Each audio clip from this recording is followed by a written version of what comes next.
Avant de commencer cette vidéo, n'oubliez pas de vous abonner et de laisser un commentaire avec vos impressions. Je n'aurais jamais imaginé que ma vie basculerait de manière aussi étrange, ni que je me retrouverais un jour à raconter mon histoire avec autant de honte, de douleur et pourtant de lucidité.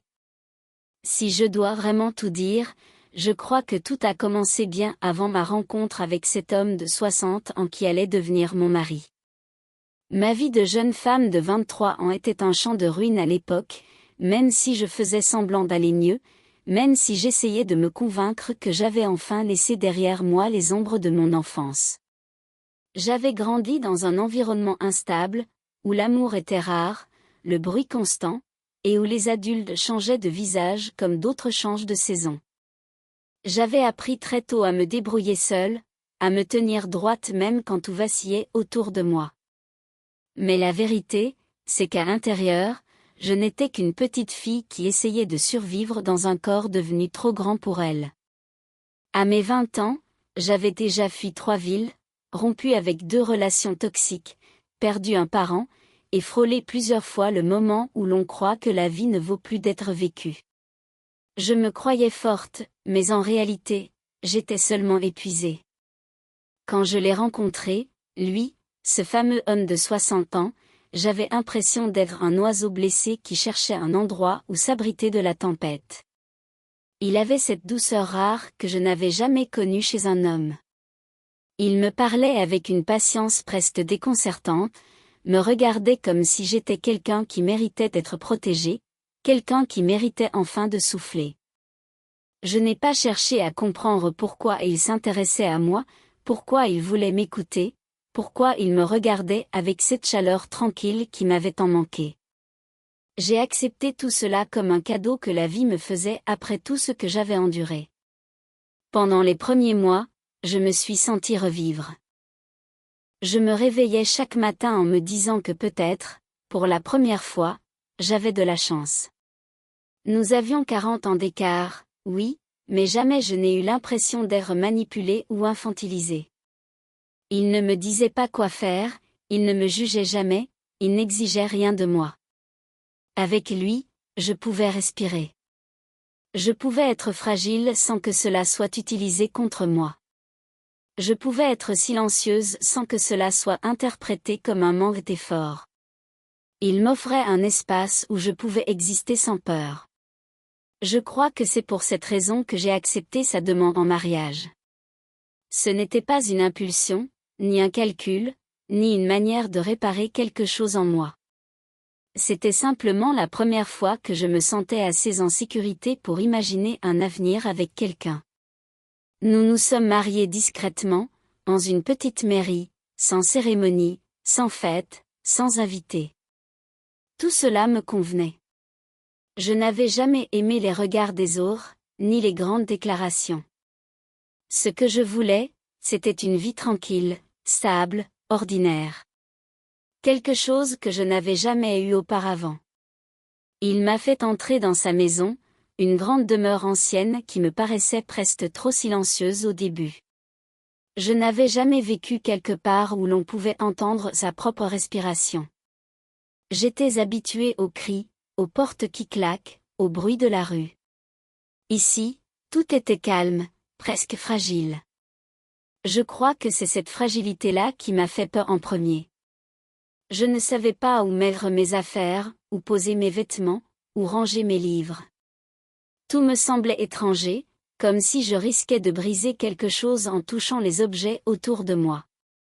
Pourtant, il me rassurait chaque jour, par sa présence apaisante, par sa manière d'être. Il me répétait souvent que cette maison était désormais la mienne, que je pouvais en faire ce que je voulais, que je n'avais pas à avoir peur. Mais la peur, elle, revenait toujours. Elle s'infiltrait dans ma poitrine la nuit, m'empêchait de respirer, me faisait trembler sans raison. Je voulais être parfaite, je voulais être à la hauteur de ce qu'il m'offrait. Je voulais qu'il ne regrette jamais de m'avoir choisi. Alors je faisais tout pour rendre sa vie plus douce, je rangeais, je cuisinais, je décorais, je prenais soin de lui. Je m'appliquais à comprendre ses habitudes, son rythme, ses goûts. Je me disais que s'il était heureux, peut-être que je finirais par l'être complètement moi aussi. Puis un jour, son frère est venu vivre temporairement avec nous. Un homme plus jeune que lui, mais toujours beaucoup plus âgé que moi. Un homme méfiant, froid, qui m'observait avec une distance que je ne comprenais pas. Dès son arrivée, j'ai senti l'atmosphère changer. Il semblait me juger constamment, comme si ma simple existence constituait une anomalie. Il ne me parlait presque jamais, et quand il me regardait, j'avais l'impression qu'il cherchait à découvrir ce que je cachais. Le problème, c'est que je ne cachais rien, sinon ma propre fragilité. Au fil des semaines, j'ai senti la tension monter en silence. Mon mari, lui, continuait à être doux avec moi, mais je voyais bien qu'il était fatigué. Il rentrait tard, il s'asseyait longuement dans le canapé, il se frottait le front comme si sa tête le faisait souffrir. Il me disait que ce n'était rien, juste un peu de stress, mais je voyais bien que cela allait au-delà. Je lui préparais des plantes, des tisanes, des repas légers pour l'aider. Je voulais juste l'apaiser, je voulais qu'il se sente mieux. Mais plus le temps passait, plus il semblait s'affaiblir. Et plus il s'affaiblissait, plus son frère me regardait comme si j'étais responsable.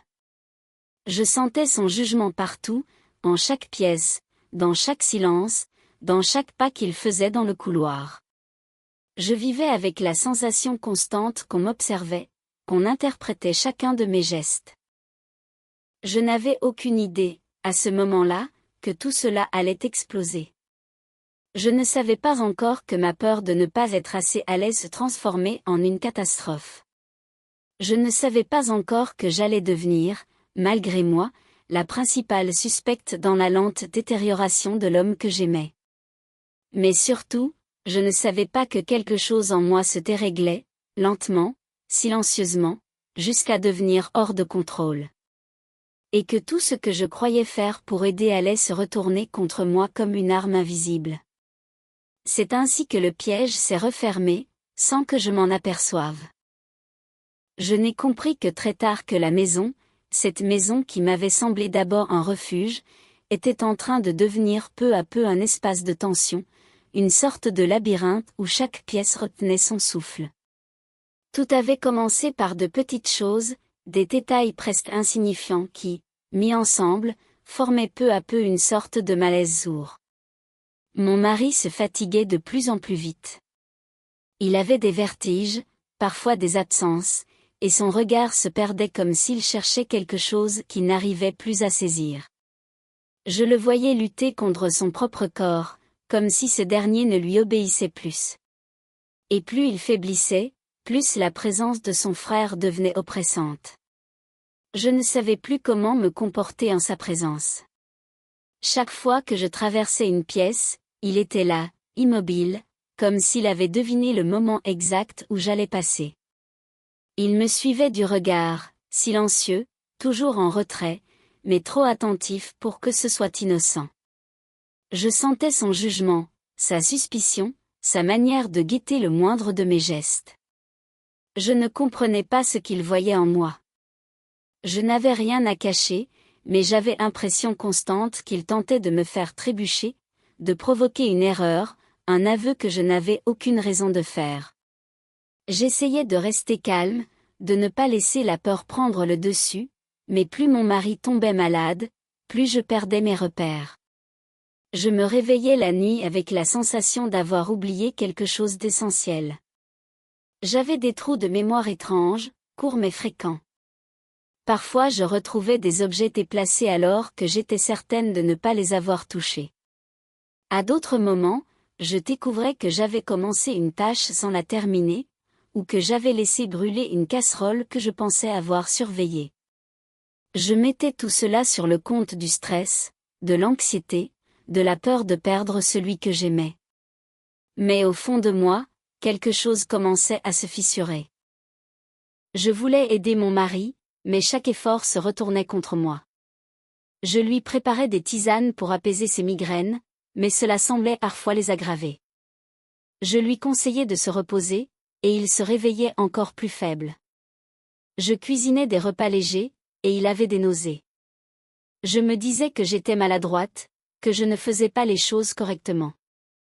Je doutais tellement de moi que je ne voyais plus la frontière entre ce qui dépendait de moi et ce qui ne dépendait que de sa maladie. Jusqu'au jour où son frère a commencé à me regarder comme si j'étais responsable de tout cela. Ses yeux me transperçaient comme s'il connaissait une vérité que j'ignorais moi-même. Il se tenait à distance, mais son silence pesait lourd.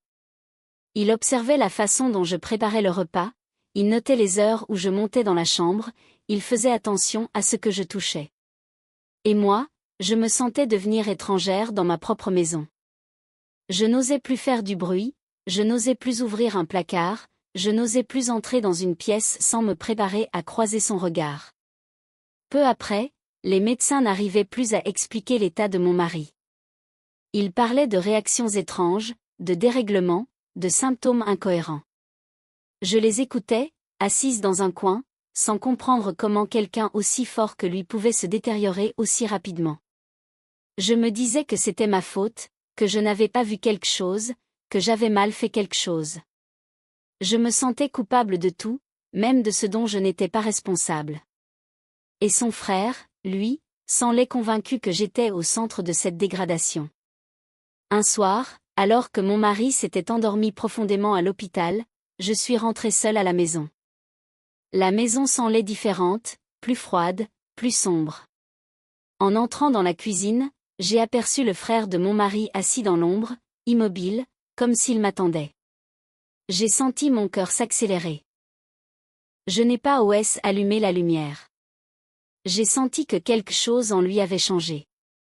Je n'avais jamais eu peur de lui auparavant, mais ce soir-là, sa simple présence m'a glacée. Je suis montée directement dans ma chambre sans dire un mot. J'ai fermé la porte derrière moi, et j'ai passé la nuit entière éveillée, à écouter le silence se transformer en menace. Le lendemain, alors que je rangeais le bureau de mon mari, j'ai retrouvé des notes que je n'avais jamais vues auparavant. Il y parlait de sa fatigue inhabituelle, de ses vertiges, de ses pertes de mémoire. Il y décrivait aussi des moments où il avait l'impression que le goût de certains aliments avait changé, où ses sensations étaient altérées. J'ai senti une vague de culpabilité m'envahir en lisant ces lignes, car je savais que c'était moi qui préparais presque tout ce qu'il consommait. Je me suis demandé si j'avais fait une erreur, si j'avais mal dosé quelque chose, si j'avais confondu les produits dans la cuisine. Mais comment aurais-je pu me tromper à ce point? Comment une simple tisane ou un repas léger pouvait-il provoquer ce genre de symptômes? À partir de ce moment-là, j'ai commencé à douter de moi au point que je n'osais plus toucher quoi que ce soit dans la maison. J'avais peur de faire du mal sans le vouloir. Je me sentais dangereuse, maladroite, imprévisible. Je savais que je n'avais aucune intention de lui faire du mal, mais je me demandais si mon anxiété, mes oublis, mes pertes de contrôle n'avaient pas joué un rôle dans sa détérioration. Peut-être que c'était moi qui me déréglais, moi qui faiblissais, moi qui perdais mes repères. C'est alors que j'ai commencé à remarquer quelque chose d'encore plus inquiétant. Il y avait des moments où je découvrais des objets que je n'avais jamais quittés de mes yeux, mais qui se retrouvaient soudain dans un autre endroit. Une clé que je gardais dans mon sac se retrouvait sur la table du salon. Une tasse que j'avais posée dans l'évier réapparaissait sur le comptoir. Une bouteille que je croyais pleine était soudain presque vide. Je me disais que c'était le stress, encore une fois. Mais plus les jours passaient, plus ces incohérences devenaient fréquentes. Un après-midi, en rangeant la cuisine, j'ai trouvé dans le placard du ou une petite boîte que je ne reconnaissais pas. Je l'ai ouverte et j'y ai découvert des sachets de poudre que je n'avais jamais vus. Je les ai regardés avec une confusion profonde. Mon mari n'aurait jamais gardé ce genre de choses sans raison. Mais comment était-il arrivé là? Je n'avais aucun souvenir d'avoir ouvert ce placard.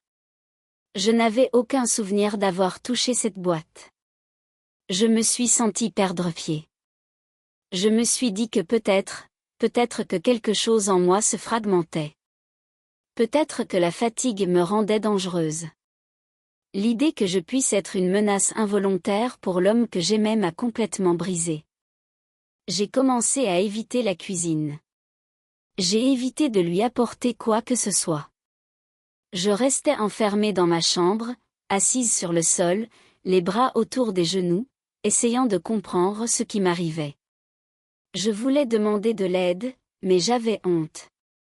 Je ne voulais pas que son frère me voie comme une femme instable ou comme quelqu'un qui perd le contrôle.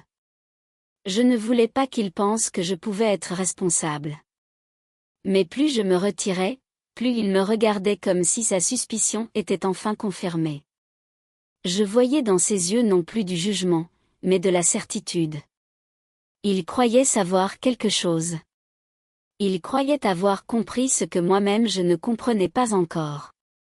Et un matin, quand je me suis réveillée avec les restes d'un rêve flou dans lequel je marchais dans la maison en pleine nuit, j'ai su que quelque chose se préparait. Quelque chose qui allait me dépasser.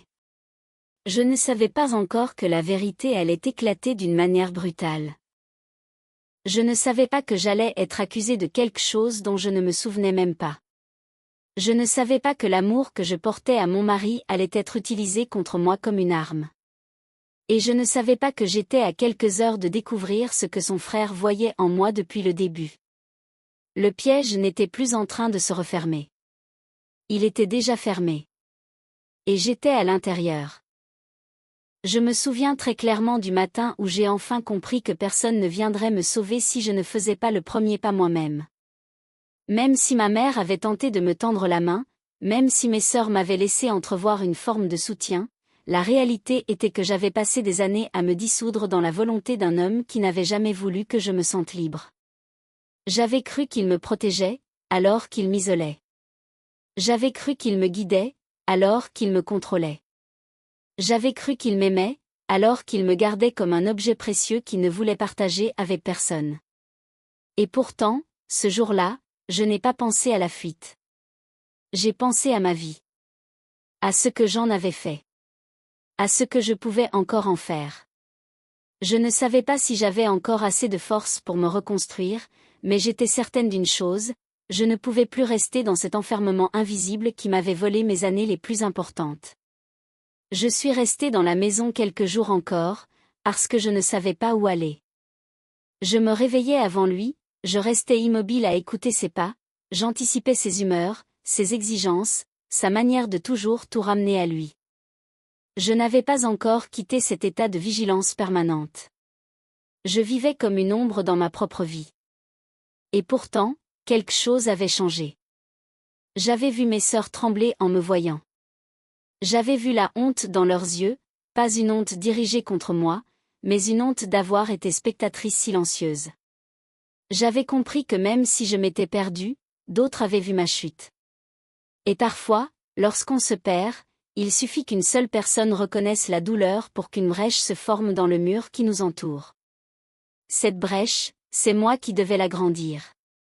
Personne ne le ferait à ma place. Les jours suivants furent étranges. Je me surprenais à examiner chaque recoin de la maison comme si je découvrais un musée dédié à ma propre disparition. Je voyais les meubles qu'il avait choisis, les tableaux qu'il avait imposés, les règles qu'il avait répétées jusqu'à ce que je les intègre comme des réflexes. Je voyais les vêtements qu'il préférait que je porte, les livres qu'il avait soigneusement retirés de mes étagères pour les remplacer par ceux qu'il jugeait plus appropriés. Je revoyais les soirées où je n'avais pas le droit de sortir, les appels que je devais justifier, les amis que j'avais perdus parce qu'elles n'appréciaient pas son influence. Je n'avais jamais mis le mot exact sur tout cela, et maintenant que je le voyais clairement, c'était presque insupportable. Comment avais-je pu accepter une vie si petite, si rétrécie, si disproportionnée par rapport à mes rêves d'adolescente? J'avais 23 ans, mais j'avais vécu comme une femme de 70. Je ne savais pas par où recommencer. J'avais perdu mes études en cours de route. J'avais perdu mes passions. J'avais perdu une partie de ma personnalité. Je ne savais plus ce que j'aimais vraiment, ce que je voulais, ce qui me faisait rire, ce qui me motivait. J'avais été tellement occupée à survivre dans un mariage où je n'existais pas que je n'avais plus aucune idée de qui j'étais. Je me sentais fragile, comme si un simple souffle pouvait me briser. Mais en même temps, je sentais un élan intérieur que je n'avais pas ressenti depuis longtemps. Je crois que c'est cela qu'on appelle le instinct de survie émotionnelle, ce moment où, même au fond du gouffre, on sent une impulsion profonde qui dit « avance ». Alors j'ai avancé. Lentement. Maladroitement. Mais j'ai avancé. La première décision importante fut de demander de l'aide. Pour moi, c'était une révolution. Je n'avais jamais eu le droit d'exprimer une faiblesse, jamais le droit de dire que je n'y arrivais pas. J'avais été formaté à croire que dépendre de quelqu'un d'autre que lui était une faute. Mais j'ai pris mon téléphone et j'ai rappelé ma mère. Sa voix était tremblante, comme si elle attendait cet appel depuis des années. Je lui ai dit que je voulais partir. Elle n'a pas hésité une seconde. Elle m'a dit de venir, que ma chambre d'adolescente était toujours là, intacte, préservée comme si elle avait su que j'y reviendrais un jour. Je ne sais pas ce qui m'a le plus bouleversée, la simplicité de sa proposition, ou la constatation brutale que j'avais eu un refuge tout ce temps sans oser y entrer. Quand je suis arrivée chez elle, j'ai eu l'impression de respirer pour la première fois depuis longtemps. La maison était petite, modeste, chaleureuse, avec l'odeur du café du matin et les traces du passage de mes sœurs sur les murs. Je me sentais presque étrangère dans cet endroit qui avait pourtant été mon premier monde. Je voyais ma mère me regarder comme si j'étais revenue d'une longue guerre. Elle ne posait pas de questions. Elle se contentait de poser une couverture sur mes épaules, de préparer un repas, de rester près de moi dans le silence. C'est peut-être à cet instant que j'ai compris ce qu'était l'amour vrai, un espace où l'on peut s'effondrer sans être jugé. Les semaines passèrent, et avec elles, l'étrange sensation de réapprendre à vivre. J'ai recommencé par des choses simples. Lire. Marcher. Ranger ma chambre. Participer aux tâches de la maison. Aider ma mère. Parfois, je me réveillais avec la peur qu'il apparaisse dans l'encadrement de la porte. Parfois, je m'attendais à l'entendre m'appeler pour me reprocher une erreur imaginaire. Mais cela n'arrivait pas. Mon corps continuait à réagir à un danger qui n'existait plus. Il a fallu du temps pour que je réalise que j'étais en sécurité. Un jour, j'ai ouvert un vieux carnet que j'avais laissé derrière moi en quittant la maison familiale. C'était un carnet où j'écrivais mes rêves, mes idées de projet, mes envies professionnelles. Je l'ai feuilleté en silence. Je me suis vue à 16 ans, pleine de promesses. Je me suis vue à 18 ans, pleine d'ambition. Puis je me suis vue à 23 ans, vide et épuisée. Cette confrontation intime m'a fait pleurer pendant des heures. Mais ces larmes n'étaient pas seulement celles de la douleur, elles étaient celles de la renaissance. Je me suis juré ce jour-là que je ne laisserais plus personne définir ma valeur à ma place. Puis vint le moment de la confrontation finale. Il m'avait appelé plusieurs fois, laissé des messages que je n'osais pas écouter. Je savais qu'il cherchait à me récupérer, qu'il croyait encore pouvoir m'influencer, que pour lui, j'étais un projet à reconquérir. Je craignais cette confrontation depuis le premier jour. Et pourtant, quand il a finalement réussi à me joindre, quelque chose en moi était prêt. Je n'ai pas pleuré, je n'ai pas tremblé, je n'ai pas flanché. Je lui ai dit que je ne reviendrai pas. Pas cette fois. Pas jamais. Je n'ai pas cherché à me justifier. Je n'ai pas cherché à l'accabler. Je n'avais plus peur. Et c'est peut-être cela qui l'a le plus surpris, ma liberté retrouvée. À partir de ce moment-là, ma reconstruction a véritablement commencé. J'ai repris mes études à distance. J'ai cherché un petit emploi. J'ai suivi une thérapie. J'ai renoué avec mes sœurs, qui m'ont soutenue avec une délicatesse que je n'aurais pas imaginée. Elles m'ont avoué qu'elles avaient eu peur pour moi depuis longtemps, mais qu'elles n'avaient pas osé intervenir. Je leur en ai voulu, bien sûr. Mais j'ai fini par comprendre que chacun porte ses propres limites et ses propres peurs. L'important, c'est qu'elles étaient là maintenant, présentes, attentives, prête à marcher à mes côtés. Je me suis aussi redécouverte en tant que femme. J'ai appris à faire des choses que j'avais oubliées, rire spontanément, sortir sans rendre de compte, m'habiller pour me faire plaisir, prendre soin de mon corps, écouter mes envies. Je n'avais pas conscience du poids que j'avais porté jusqu'à ce qu'il disparaisse.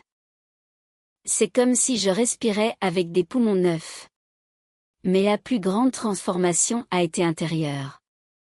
J'ai compris que la violence n'est pas toujours visible, qu'elle n'est pas toujours faite de cris et de coups, qu'elle peut être faite de silence, influence subtile, d'isolement progressif. J'ai compris que personne n'est à l'abri, que l'âge ne protège pas, que l'amour ne justifie jamais la destruction de soi. J'ai appris que quitter une situation toxique n'est ni un échec ni une honte, mais au contraire une victoire immense sur les chaînes invisibles qui nous retiennent. Aujourd'hui, je ne suis pas complètement guérie, et peut-être que je ne le serai jamais tout à fait. Mais je suis debout. Je suis libre. Je suis en vie.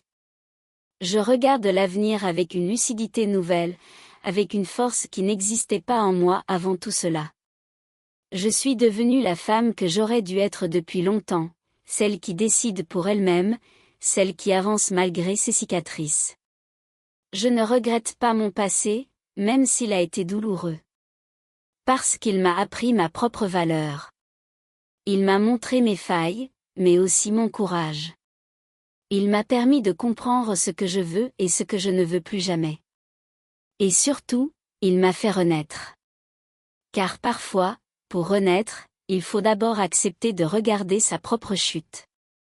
Et une fois qu'on a survécu à cela, plus rien ne peut vraiment nous briser.